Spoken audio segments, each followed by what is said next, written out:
Now, I do get the question a lot how to create your own virtual hacking environment, and there's no easy answer to that. I heard people say things like, just spin up a bunch of Docker containers. Well, if you know how to configure them and you know how Docker reacts to typical stuff, the limitations of it, and I guess you could do it, but I'm gonna suggest you a way that is, I guess, the easier way to get started, but it's gonna become large pretty fast. So you need to download a lot. So what I'm suggesting is a 100% full OS normal operating system, maximum size of whatever is maximum of this particular operating system we're trying to hack. So what I would do is definitely go ahead and download some sort of virtual player environment.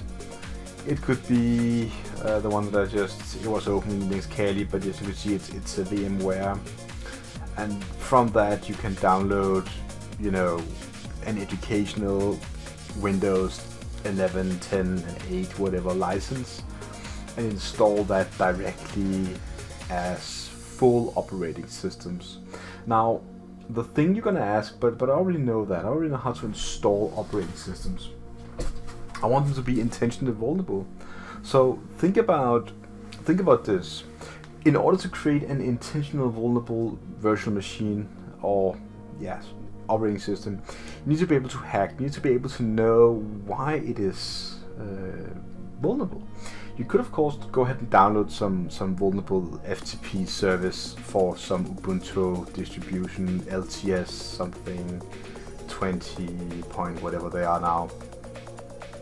You could of course install some crazy stupid software on Windows. You need to research first. So there is an amount of research you need to do before you create your own hacking environment.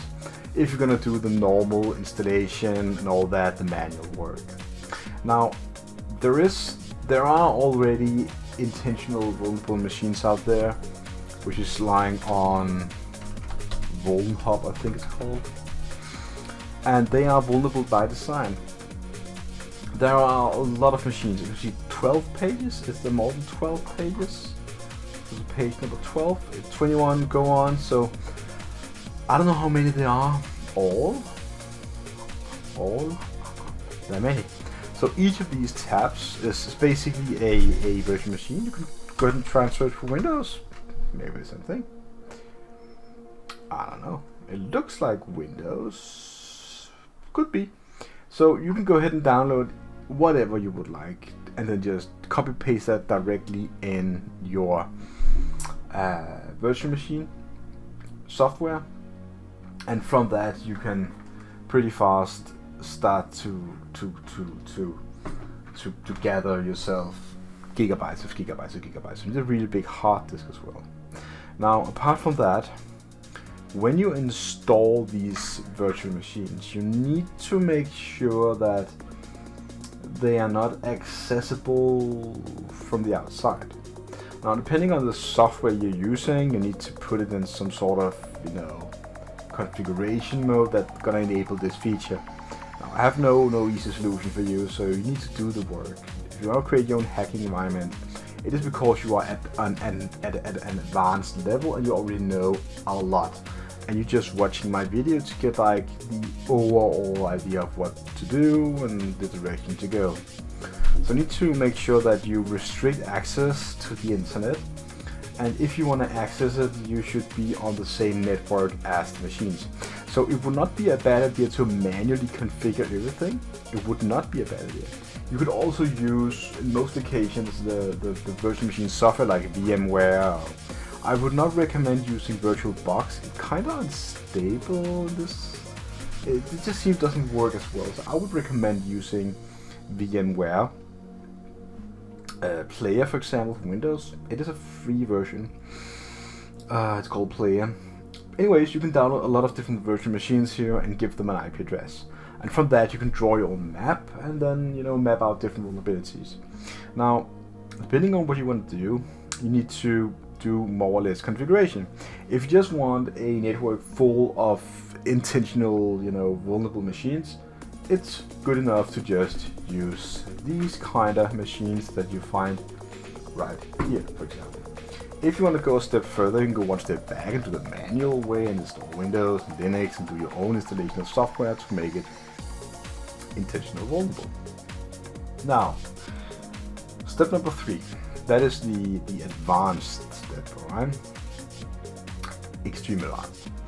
If you want to create like a network, something that is like a company, you will have a problem with stuff like printers and voice IP devices, and so you're gonna stick to the idea of having a server, maybe a database server and a hosting server. You know, split things up if you want to make it, you know, if you need more servers, you can split it up easily like that. But you need to in some way make sure that your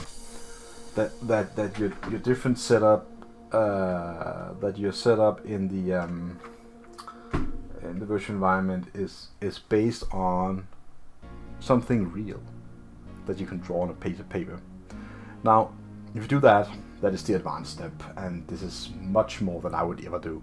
I would stick to the in-between and do intentional machine, and maybe choose some ones that are interesting, you know, and maybe play with one on a manual, Linux, Ubuntu, something, and then, you know, deactivate the graphical user interface and then only terminal stuff as a server, and then, you know, do some configuration stuff on it and play around with, you know, old versions of FTP servers, maybe some Samba, whatever you can find to install. So basically that is the way you're gonna do it. Now, if you're thinking how to create something like ThreatHackMe, you know, that is highly advanced, even more than I always told you about, but that is a lot of spinning up containers, and I don't know what they run on, if it's Amazon or some cloud environment that can vertically and horizontally scale like that.